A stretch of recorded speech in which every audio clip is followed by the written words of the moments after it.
Ya, teman-teman, kita akan ngobrol, kita akan bicara santai terkait dengan bagaimana Alkitab mengkonstruksi disabilitas ya, atau bagaimana disabilitas itu dikonstruksi oleh teks-teks Alkitab. Ya.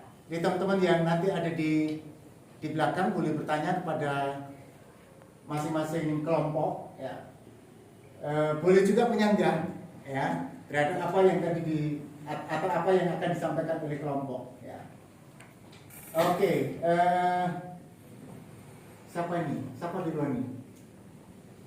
Oh, yang tengah aja deh, berarti ya. Ya, Ruth. Jadi, ya, menurut Ruth nanti teman boleh menyangka ya. Jadi, menurut Ruth kalau misalnya kita baca teks Alkitab, teks misalnya Imamat gitu ya, Imamat 21 gitu kan, yang disebutkan di situ banyak perihal kecacatan gitu ya. Apa menurutmu? Apakah itu mengatakan bahwa ya teks-teks ini sebetulnya melanggengkan terhadap cap-cap tertentu atau stigma tertentu pria disabilitas atau gimana? Kalau menurut saya sih Pak, itu bisa dikatakan itu sebagai sesuatu yang cacat seperti yang sudah dikatakan oleh Alkitab. Tapi bisa kita lihat juga kalau misalkan berdasarkan Alkitab itu seperti penjelasan tadi, mungkin cacat itu adalah suatu dosa atau mungkin sebagai kutukan, dan stigma-stigma tentang disabilitas atau cacat itu bisa mempengaruhi orang-orang yang menyandang disabilitas tersebut. Mungkin gitu. Oke, yang lain, cacat itu dosa, cacat itu dikonstruksi dosa, disebabkan dosa, atau gimana? Oh, sama, balik. Oke, terkait dengan konstruksi dari Alkitab sendiri, saya melihat begini Pak. Ini kan berkaitan dengan budaya. Budaya itu berkaitan dengan pola pikir, pola rasa, dan kemudian pola cipta. Kemudian konstruksi terhadap disabilitas itu karena budaya itu sendiri. Masyarakat melihat bahwa orang yang begitu otomatis itu berarti dosa atau hukuman, tanpa memandang mereka secara keseluruhan sebagai manusia. Meskipun dia sebetulnya tidak seperti yang dituduhkan. Jadi istilahnya Pak, kemampuan dia yang berbeda dari kita. Kita juga punya kemampuan yang berbeda. Sehingga yang harus dirubah yaitu paradigma kita terhadap sudut pandang terhadap orang yang disabilitas. Oke, yang dirubah berarti sudut pandang terhadap penyandang disabilitas. Oke. Itu berarti termasuk gini ya, termasuk cara pandang kita terhadap Alkitab ya. Artinya juga berarti apakah studi ini pada akhirnya mempengaruhi bagaimana cara teman-teman membaca Alkitab? Ya, begitu tahu bahwa disabilitas itu adalah konstruksi sosial, ya, konstruksi budaya, betul, gitu kan? Maka sekarang cara tafsir kita itu pasti akan dipengaruhi oleh itu, begitu. Ya Pak, kan sempat kemarin juga dapat mata kuliah teologi di kontekstual. Kan dalam kita berteologi kita juga harus punya daya kritis Pak. Ketika teks ataupun teks itu memang menghilangkan kemanusiaan seseorang, ya itu harus dikritisi begitu Pak. Okay. Sehingga paradigma kita terhadap teks dan kemudian realitas kita itu berubah Pak. Ketika teks berbicara tentang ini mendiskriminasi seseorang, ya kita hilangkan itu. Walaupun kemudian itu ada pertentangan dari masyarakat misalnya, ini karena mereka anggap ini suci, tapi kemudian kita harus menjelaskan secara detail bahwa memang kalau teks itu kemudian dia mendiskriminasi seseorang, ya itu yang harus kita rubah dari sudut pandang kita, dari sudut pandang teks kita, sehingga proses daya kritis kita itu dipakai. Oke. Ya, siapa? Deborah? Kalau menurut saya begitu ya Pak. Ini kan kalau yang di Alkitab itu kan menurut tafsiran-tafsiran masyarakat pada umumnya. Tapi sama seperti yang dibilang Abang tadi, kok bagaimana kita menafsirkan dalam konteks yang sekarang. Nah tentu orang yang disabilitas atau orang yang mengalami cacat yang dijelaskan di dalam Alkitab itu tentu itu mungkin menurut tafsiran mereka. Tapi kalau misalnya kita tafsirkan di masa konteks sekarang yang seperti Bapak bilang tadi, bahwasanya ada orang yang mengalami tuli bisu itu kan pada umumnya dikatakan bahwa itu orang yang tergolong dalam disabilitas, tapi sebenarnya itu tadi pendapat dari teman itu sebenarnya bukan disabilitas, tapi orang yang termarginalkan, orang yang orang-orang pada masyarakat itu memberikan stigma bahwa dia adalah orang yang cacat, orang yang disabilitas. Mungkin itu sih dari saya, Pak. Jadi tergantung penafsiran kita, bagaimana penafsiran kita terhadap konteks pada masa itu. Ya, gini, teman-teman, jadi tuli itu kan kita tidak bisa lihat ya, dia disabilitas atau enggak, itu bisa lihat enggak? Ya cacat atau enggak, bisa nampak enggak? Enggak. Termasuk bisu ya. Jadi bisu itu kan orang tidak bisa lihat. Ya, dia mengalami kecacatan atau tidak itu tidak bisa lihat. Nah, sehingga sehingga agak sulit untuk mengetahui bahwa dia itu mengalami kecacatan itu atau tidak, ya. Apalagi manusia kemudian bisa menutupi, ya, berbeda dengan kecacatan pada diri binatang, ya. Nah, tetapi problemnya adalah kalau teks Alkitab kita itu mengatakan bahwa orang yang tidak nampak disabilitas itu, ya, dan ternyata tidak masuk dalam mukmin, berarti tidak masuk dalam kategorisasi disabilitas, cuman dia mengalami dampak, ya, artinya mengalami perilaku sosial yang sama persis dengan orang-orang yang disabilitas. Ya, oke. Kalau begitu begini, kalau misalnya kita tahu bahwa ada problem sosial disabilitas, ya. Kalau Olian tadi bilang disabilitas itu kan konstruksi sosial. Kalau konstruksi sosial itu kemudian mempengaruhi teks Alkitab kita, betul? Gitu ya. Itu berarti kan Alkitab kita juga bisa dikatakan mengkonstruksi seseorang yang mungkin dia tidak disabilitas, gitu ya, tetapi kemudian dikonstruksi menjadi disabilitas. Betul begitu kan? Betul gitu ya? Atau gimana? Siapa? Alessandro. Bagaimana tadi pertanyaan, Pak? Ya, teks kita itu kan produk budaya, ya kan? Kalau yang bilang disabilitas itu adalah konstruksi sosial, berarti kan konstruksi budaya, ya. Dan dengan begitu mengatakan bahwa Alkitab yang adalah produk budaya itu juga adalah mengkonstruksi, betul ya? Padahal belum tentu seseorang itu memang disabilitas seperti konstruksinya, betul ya? Bagaimana pendapatnya? Kalau saya, Pak, mengenai disabilitas begitu, mungkin kalau dari pemahaman saya sendiri, disabilitas itu tidak hanya melulu pada apa yang kata dari waktu jelas bahwa apa yang bisa dilihat oleh mata, tapi sebenarnya disabilitas itu cakupnya banyak hal. Contohnya jadi seperti dalam teori Calvin, ketika dalam dokumennya dalam pasal 15 itu dia bilang bahwa ketika manusia jatuh ke dalam dosa, Adam sebagai kepala sampai bawah itu mengalami cacat turunan. Tetapi cacat turunan yang dimaksud itu dosa. Jadi memang pada dasarnya dalam secara rohani semua manusia itu disabilitas kalau dilihat dari keturunan gitu. Jadi ketika mungkin kayak rekonstruksi masyarakat bahwa normal ini seperti ini semua itu berangkat dari standarisasi pandangan masyarakat begitu, bahwa ini disabilitas dan ini tidak disabilitas. Ketika ada penyimpangan sedikit itu langsung distigmatisasi sebagai disabilitas. Misalnya contoh, orang yang normal itu dia tidak menggunakan kacamata atau dia mungkin istilahnya tidak pokoknya dalam standarisasi begitu. Ketika melihat orang yang pakai kacamata pasti langsung diberikan stigma misalnya mata 4. Contohnya ini, misalnya contoh Bapak jelas ini kondisi tubuh yang simetris. ketika orang melihat saya, mungkin orang akan melihat bahwa kata saya tuli. Artinya apa?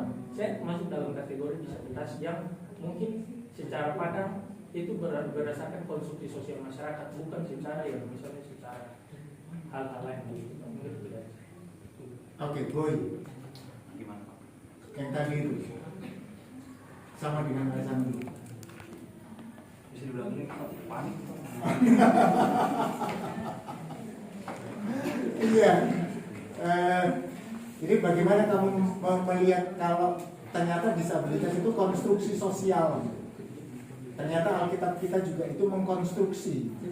Itu berarti membuat, menjadikan orang-orang yang belum tentu disabilitas tetapi dia mendapatkan label disabilitas.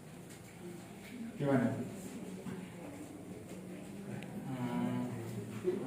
Mungkin studi kasusnya itu ya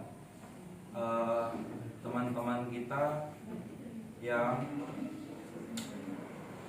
boleh dibilang itu masuk teologi, tapi dia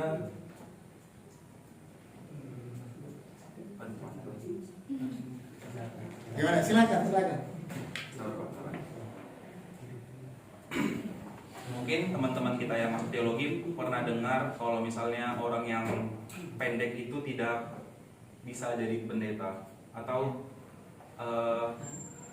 ada beberapa gereja yang tidak menerima kalau misalnya dari fisiknya dia secara secara umum itu dia sebenarnya tidak memiliki cacat mental atau cacat apa segala macam, tapi postur tubuhnya saja yang kecil, tapi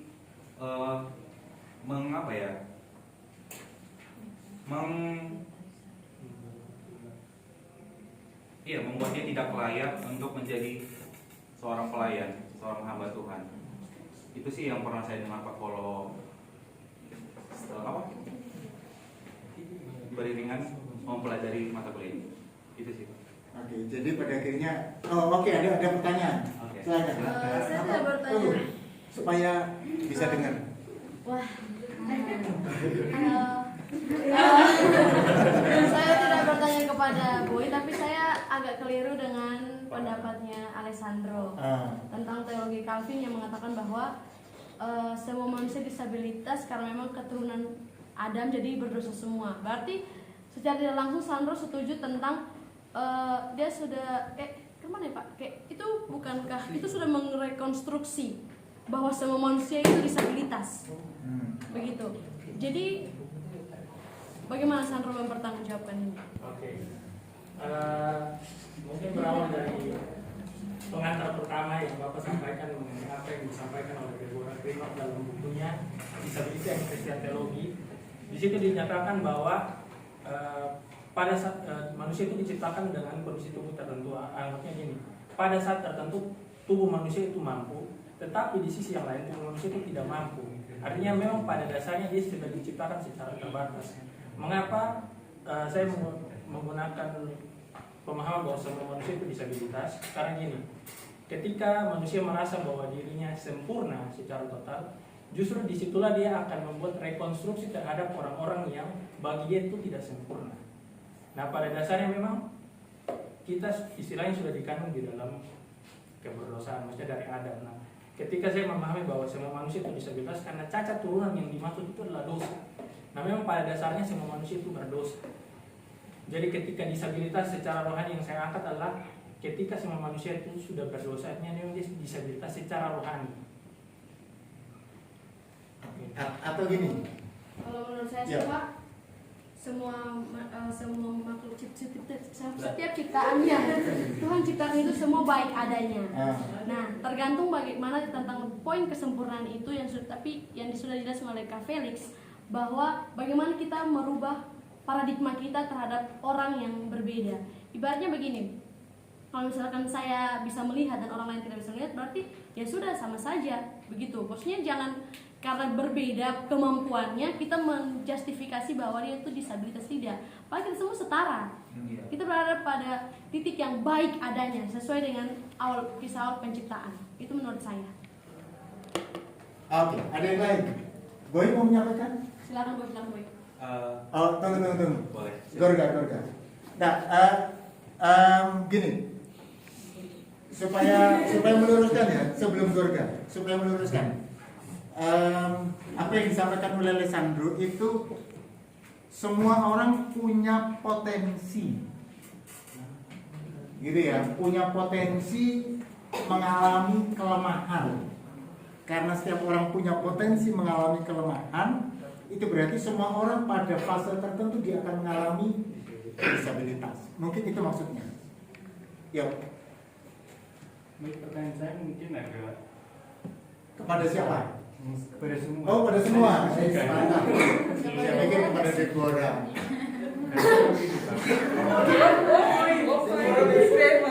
Saya pernah coba berdiskusi dengan beberapa katakanlah akademisi dari fakultas lain begitu. Dan ada yang mengatakan bahwa semua cipta itu sebenarnya disabilitas. Jika mengacu pada disabilitas itu adalah kesempurnaan atau baik adanya. Sekarang kita kan mau meneliti nih, yang dimaksud dengan kesempurnaan itu bagaimana? Apakah sempurna secara fisik atau hanya sempurna dari legalitas kita aja manusia? Kan begitu.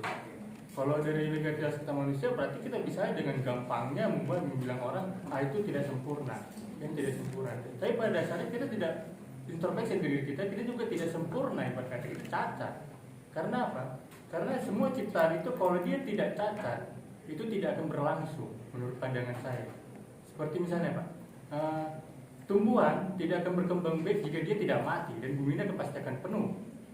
Begitu. Dan manusia juga kalau tidak mati, bumi ini akan penuh juga. Kan kecacatan yang dimaksud sini apakah hanya kecacatan fisik saja, apa hanya ruang fisik dan berkatakan psikologi, atau yang mau saya lihat di sini, ataukah cara pandang Tuhan yang cacat itu apakah ada? Apakah ada Tuhan memandang kita itu manusia cacat? Tentu tidak. Karena Tuhan itu sudah mungkin menciptakan sesuatu tanpa ada artinya, dan begitu. Nah sekarang kan permasalahannya kan kita, manusia yang membuat legitimasi tertentu. Seperti yang tadi kan ada cacat fisik dan cacat secara stigmatis, di mana manusia itu memandang orang lain cacat. Sebenarnya itu bukan ada cacat apa-apa, hanya itulah tadi kekurangan manusia untuk berbuat dosa itu. Jadi orang berkata, itu karena dia berbuat dosa dia cacat. Seperti saya contoh tadi kami diskusikan tentang seorang pelacur. Mohon maaf bahasa saya agak bahaya sih. Nah, seorang pelacur yang ingin dilempari batu, sebenarnya kan dia tidak cacat, tapi karena dia dikatakan berdosa, orang mengatakan ini dia tidak layak hidup lagi, dia harus dirajam dengan batu. Ini kan jadi kembali lagi kita mau mengkonstruksikan kecacatan yang seperti apa sih ini? Gitu Pak. Oke, dapat poinnya. Ya. Itu Pak. Itu ya. Yuk, silakan. Jadi konstruksi kecacatan dan kesempurnaan, kenormalan, gitu ya. Siapa terlebih dahulu? Ruth? Oh, ya, silakan. Mungkin bisa dipersingkat gitu untuk pertanyaannya, apakah maksud dan tujuan Gorga dari pertanyaannya itu kesempurnaan dan ketidakcacatan itu untuk manusia atau untuk Tuhan itu? Yang kami bingungkan itu, apakah standarnya ini yang dimaksud oleh Gorga itu dari Tuhan atau dari manusia gitu? Nah justru pertanyaan itu di situ, kan memakai stigma yang mana? Ukurannya ya. Ukurannya Jadi ya. norma yang disebut normal, kenapa Ruth itu disebut normal, gitu kan? Kenapa Ruth disebut sempurna? Karena kan fenomena sekarang kan kita menyebut orang gampang dengan tidak normal, gitu kan dengan pandangan kita aja. Sama ketika menafsirkan Alkitab juga, kita terbawa arus pandangan sang penulis. Tapi apakah itu benar kehendak Tuhan? Kita nggak tahu. Oke, begitu ya. Silakan, siapa? Ruth.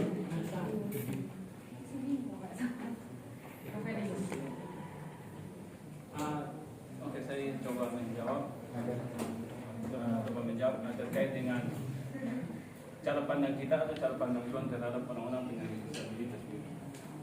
Yang pertama, ada 3 hal terkait dengan manusia. Yang pertama, 3 karakteristik manusia. Pertama, dia diciptakan itu baik adanya, seperti yang dia jelaskan, punya fungsi, punya peran, Dan yang ketiga itu terbatas. Nah, terbatas itu yang kemudian bisa saja yang sama seperti Pak Ibnu tadi jelaskan, ada potensi kecenderungan untuk disabilitas. Misalnya ketika awalnya dia tidak pakai kacamata, tapi rentan usia yang terus berjalan, akhirnya dia menggunakan kacamata begitu. Nah, terkait dengan apakah ini kemudian merupakan unsur dari Tuhan, yaitu kalau menurut saya agak keliru begitu. Karena kembali lagi poin kita yang pertama bahwa manusia ciptakan kita itu baik adanya, begitu. Baik adanya, punya fungsi, punya peran. Walaupun konstruksinya itu terbatas, yaitu ada kecenderungan. Nah, di balik keterbatasan itu kita akan mengaktifkan potensi kita. Kita akan mencari tahu kelemahan saya di mana, saya sudah berkembang ke sini. Jadi sebenarnya legitimasi itu dari masyarakat, dari lingkungan kita. Lingkungan kita itu bisa dari keluarga, teman dekat kita, lingkungan sosial masyarakat kita yang kemudian menjustifikasi bahwa mereka yang penyandang disabilitas itu sebenarnya dosa. Sebenarnya itu yang harus kita rubah. Poinnya yang saya mau sampaikan bahwa memang kita terhadap penyandang disabilitas itu sebenarnya adalah paradigma sosial dari masyarakat yang menjustifikasi negatif. Sebenarnya poinnya mereka mempunyai kemampuan yang berbeda. Begitu, kemampuannya berbeda dengan kita. Kita pun juga demikian, kemampuan kita berbeda dengan mereka. Kalau dalam dunia pekerjaan itu ada standarisasi. Misalnya kalau di dalam tentara itu kan kalau saya sendiri, saya jujur, saya ini disabilitas netral. Saya ini buta warna parsial, jujur. Ketika saya ingin mencoba untuk mendaftar ke TNI waktu dulu juga, tapi itu tidak bisa karena untuk misalnya kalau dalam pertempuran kita disuruh tembak yang hijau, saya tidak tahu warna hijau, saya tembak yang merah, akhirnya saya tembak kembali teman saya. Tembak yang biru lah. Ya, misalnya yang biru sama hijau sama. Ya, begitu. Jadi sebenarnya itu konstruksi yang dilabelkan oleh masyarakat. Kembali lagi poinnya, manusia diciptakan baik adanya, punya fungsi, punya peran, walaupun dia disabilitas. Dan kemudian yang saya dapat dari toko Oke, misalnya. agak singkat karena waktunya tinggal 5 menit. Berapa? 10 menit. 10 menit. Oke, ya. Misalnya Helen 1 Keller, menit. ya Helen Keller atau goal, ya itu kan dia 3 hal yang didapat, buta, tuli, bisu. Ya. Tapi kemudian dia menjadi profesor karena lingkungan sosial mendukung. Kemudian goal seorang penulis Indonesia. Walaupun dia punya keterbatasan tangannya satu, tapi dia menjadi penulis yang kita bisa baca tulisan-tulisannya begitu. Demikian. Oke, Deborah. Saya juga setuju dengan pendapatnya Abang. Coba kita lihat dari mata pelajaran teologi sistematika, di mana kita di mana proses penciptaan itu, di mana kita dikatakan bahwa Tuhan itu menciptakan kita baik adanya. Nah, ya kita diciptakan baik adanya seperti yang dibilang itu Abang tadi, ada keterbatasan di dalam diri manusia. Nah, terus yang salah itu sebenarnya manusia itu sendiri karena membuat standar kesempurnaan di dalam diri. Contohnya nih, saya sendiri, saya sering insecure. Padahal sebenarnya saya memiliki tangan, kaki, dan Kenapa nggak bilang pada saya cantik? ya maksudnya, tapi saya kayak masih kurang. Oh, masih ada yang lebih cantik dari saya. Kenapa ya dia bisa lebih cantik dari saya? Apa sih yang dia makan? Apa sih yang dia pakai? Nah gitu. Mungkin standar kesempurnaan yang kita tanam dalam diri kita yang terlalu berlebihan. Coba kalau misalnya kita mensyukuri apa yang ada di dalam diri kita. Dan terus kita juga menurut saya ya di dalam lingkungan atau budaya, dalam masyarakat mungkin bahkan kita sendiri juga sudah menanam stigma terhadap diri seseorang. Contohnya kalau orang yang pendek, saya juga pernah sering mengalami seperti yang contoh yang dibilang Bang Boy, Deborah kamu kan orangnya pendek, emang kamu bisa nanti jadi pendeta? Itu kalau dilihat-lihat kan saya kayak jadi sakit hati gitu. Tapi kalau misalnya Deborah adalah orang yang pendek, tapi saya bisa menerima. Ini kan banyak orang yang membuat stigma bahwa Deborah kan nggak layak di pekerjaan ini. Dia langsung menjustifikasi bahwa saya tidak layak. Nah itu kan berarti dia menanamkan standar kesempurnaan di dalam diri saya. Nah mungkin itu yang salah di dalam diri kita sendiri karena kita membuat stigma kesempurnaan itu. Oke, yuk, right. Kalau dari saya, mungkin saya setuju juga dengan pendapat dari Kak Feris dan Deborah bahwa kita itu diciptakan Tuhan baik adanya. Namun seiring berjalannya waktu, kelemahan kita itu akan terlihat bagi orang lain. Bahkan untuk diri kita sendiri seperti yang Deborah katakan tadi, ada rasa insecure. Misalnya seperti saya sendiri, saya juga mengakui kalau saya disabilitas. Dulu saya tidak pakai kacamata, tapi seiring berjalannya waktu, saya menjadi memakai kacamata dan saya mendapat stigma dari orang-orang bahwa kamu rabun jauh kah, buta kah, atau minus. Pasti begitu pertanyaan dari orang-orang. Matanya 4, selalu begitu. Nah, berarti orang lain yang menilai atau melihat kita menempatkan standar kesempurnaan itu pada diri kita, sehingga yang menciptakan standar kesempurnaan itu sebenarnya adalah kita para manusia. Mungkin itu dari saya. Oke, boleh. Tidak jauh berbeda dari teman-teman yang lain juga.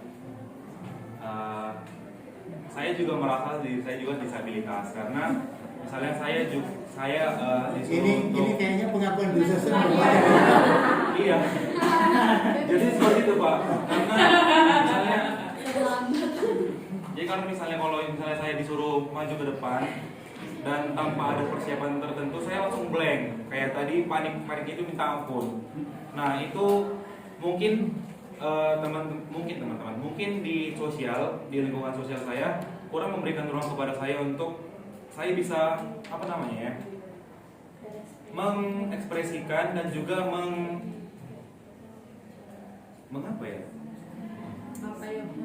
mengekspresikan dan juga memberikan ruang lah pokoknya untuk saya untuk bisa mengupgrade diri saya lebih lagi, karena saya itu orangnya misalnya kalau disemangatin asik, misalnya kalau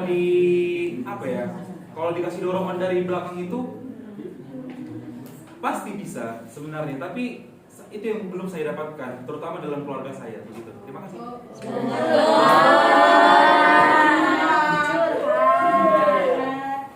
Ya, Aisyah 1 menit. Mungkin sama seperti yang teman-teman lain sudah sampaikan, memang itu semua berdasarkan dari standarisasi kenormalan. Tetapi yang mau saya pertegas ini, memang kita diciptakan baik, tetapi baik itu bukan berarti sempurna.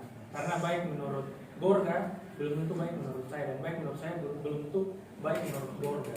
Jadi itu yang mau saya pertegas. Jadi baik itu bukan berarti sempurna. Begitu. Jadi itu saja. Oke. Ya. Nah, problem disabilitas sebetulnya yang teman-teman sudah sampaikan tadi itu saya mau menegaskan aja.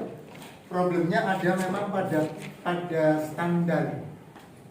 Ya, standar yang dipakai itu problemnya apa? Standar kenormalan. Ya kan? Apa itu standar kenormalan?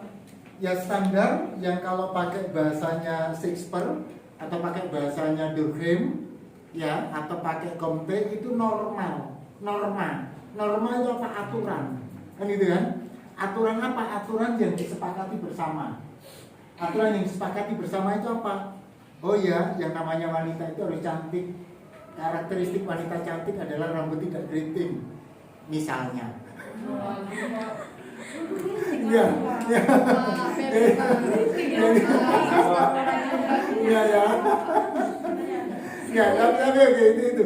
Maksud saya itu karakterisasi dan standarisasi yang ada itu problemnya ada di situ. Ya, termasuk terkait dengan kesucian. Ya kan? Kesucian apapun problemnya ada di situ. Maka kalau teks Alkitab itu misalnya apa yang membuat seseorang tidak cemar? Kan di situ kan? Sehingga standarnya normalitasnya adalah kesucian. Ya, ketidakcemaran. Nah, pertanyaannya lagi, apa yang dimaksud tidak cemar? Ya kan? Nah, itu maksudnya. Ya. Nah, problemnya kemudian kalau kita lihat, teman-teman bisa lihat yang ada di sini, ya. Saya mengutip ini punyanya Mitchell dan Snyder itu, dia mencoba untuk melakukan semacam survei begitu. Nah, problem yang ada adalah orang-orang disabilitas itu mesti mendapatkan citra negatif, mesti, apapun disabilitasnya, mesti citranya citra negatif. Ya. Nah, apa yang dialami itu seolah-olah ya ini kayak apa ya? Ya realisme sosial. Nanti kita bisa pertegas di topik keberapa itu nanti ya. Perlu kita perhatikan juga diskusi tadi itu, tapi memang betul nggak dia begitu? Ya kan? Jangan-jangan ini hanya konstruksi aja kan gitu kan? Maka mungkin butuh lah dibikin sesuatu yang baru, historisme baru. Itu kan nanti lebih detailnya. Nah, problem lagi yang tadi teman-teman sampaikan. Sorry, Alkitab ini ditulis siapa? No, artinya ideologi apa yang mempengaruhi tulisan ini? Ya kan? Kalau ia dipengaruhi oleh ideologi, kalau dalam perspektif disabilitas dia dipengaruhi oleh ideologi kenormalan, ya kan?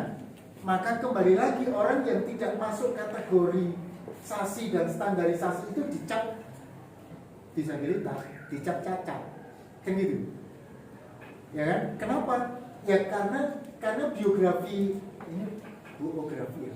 Karena biografi penulisnya dia dipengaruhi oleh teologi itu. Artinya oke, Sakius tadi itu teologi yang mempengaruhi apa? Oh ya sudah, orang-orang yang para pemungut cukai itu adalah para pendosa, ya kan? Tapi beda kalau penulis teks itu misalnya dia tidak sepakat dengan konsepsi itu, ya pasti kemudian ada identitas politik. Artinya preferensi ngomong agak panjang ya, preferensi itu akan sangat berpengaruh. Ya.